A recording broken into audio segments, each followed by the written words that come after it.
All right, got my RTR hoodie on, ready to work. What do you say we go out to the garage and knock out a few more things on the RTR?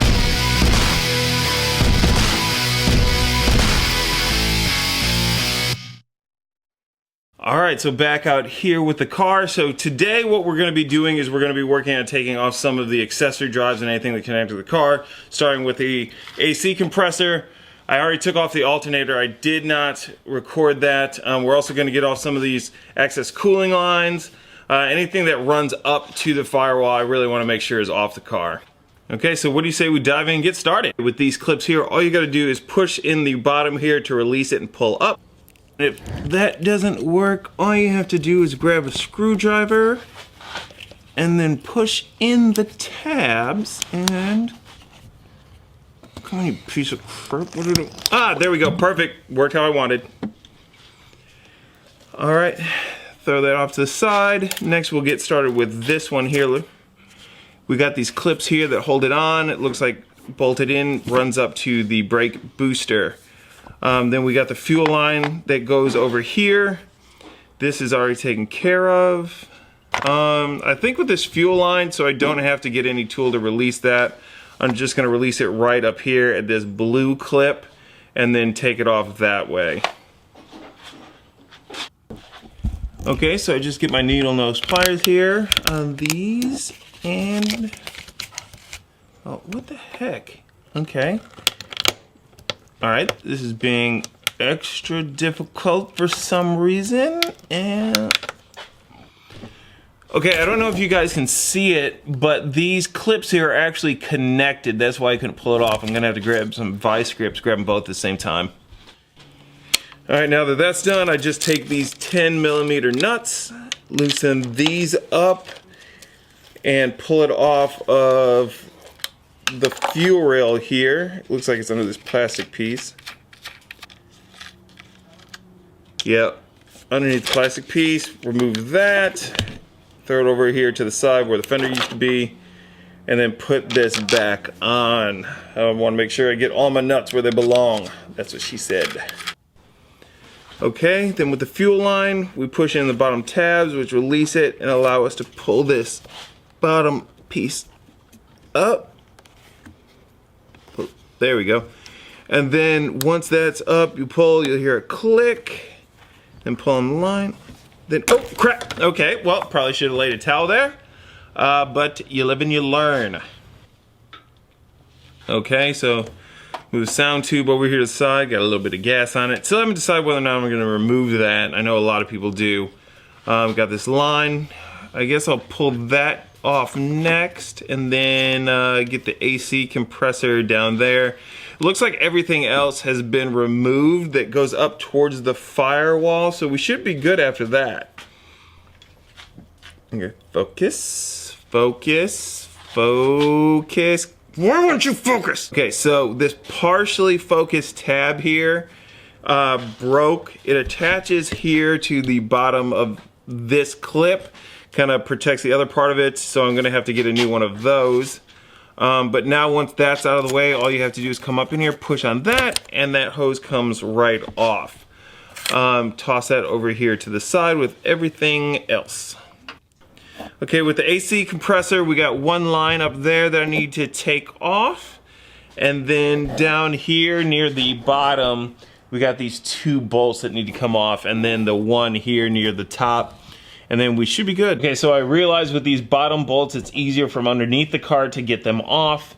I've already got them out, just need to pull them through now. Okay, so now that's undone. Get the belt here out of the way, and she comes out.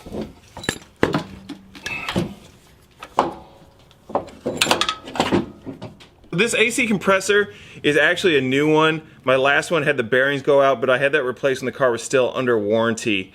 So now if you look, AC's out, all the lines disconnected, we're good to go.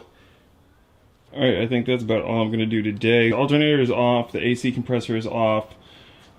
We just connected some of this stuff up top, so if I wanted to, I could pick it up and rip it out.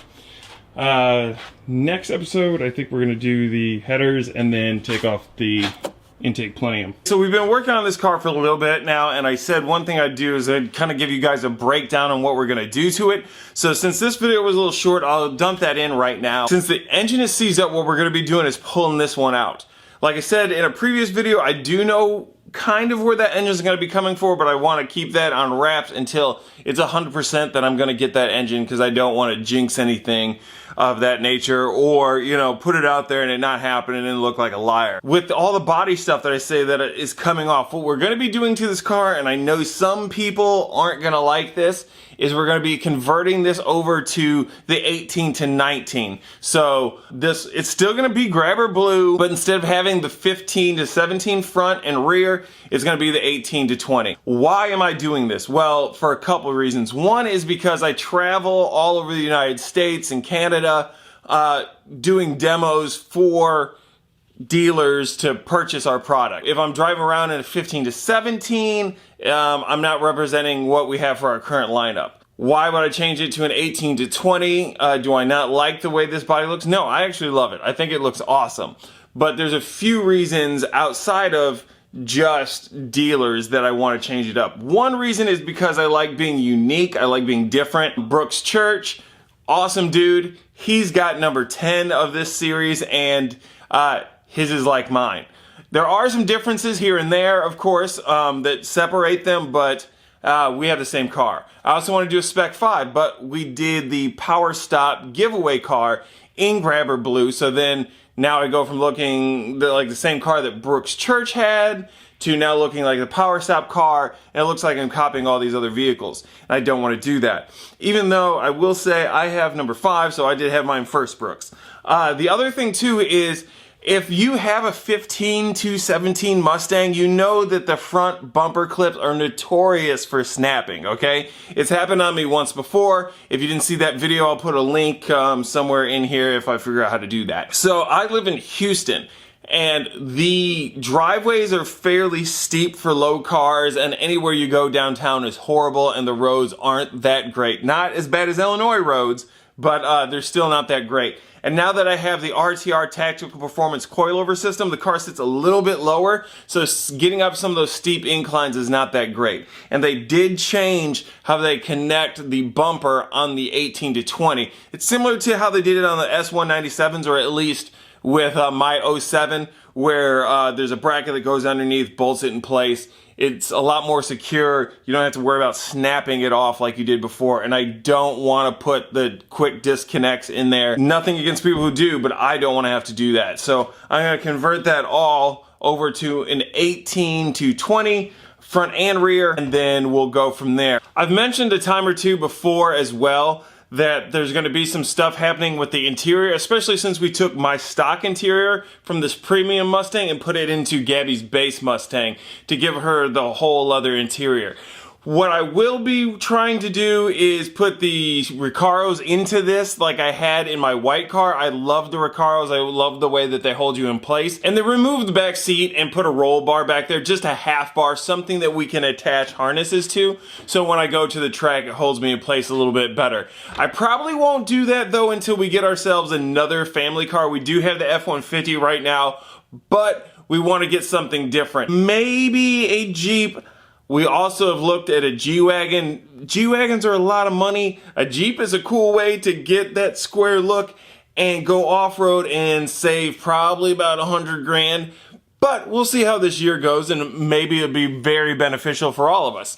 But what we need to do is get everything situated first. One thing too that I want to look at in terms of cost saving is get maybe fiberglass fenders. I know that the metal is a lot better in terms of durability, but if we're going to be doing a Spec 5 to this, I really don't want to go and buy new fenders and then have to cut into those. Haven't been able to find anybody that does fiberglass front fenders or even carbon fiber that is OEM look. So if you guys know a place that does that, put it in the comments below for me and help the brother out. In terms of budget, I don't really have a budget laid out per se. I know that a lot of these parts like this stock hood, fenders, bumper, I'm going to use that money there to buy the new parts from the 18 to 20. Maybe I can get them through Ford. Hopefully they can hook me up. or find them at a junkyard somewhere as long as they're in good condition. So I don't have a set budget, but we're trying to keep this low. I do have a lot of the stuff already for it, and then of course we'll be converting it over to the newer Mustang RTR look with the new grille, the new rear diffuser. I'm even going to try and see if I can find myself a PP1 spoiler and then put the gurney flap on the back as well, because I want to try that look. Since we do have the normal RTR spoiler with Gabby's car, do the other spoiler on my car. But that's kind of where we are right now. Next video, as I said, we're probably going to be taking off the headers, the exhaust, and the drive shaft and get this thing ready to go. We'll take off the intake plenum and then get with Drew and get his engine hoist over here and yank this bad boy out. But until that happens, and until next video, I'll see you guys next time. Peace.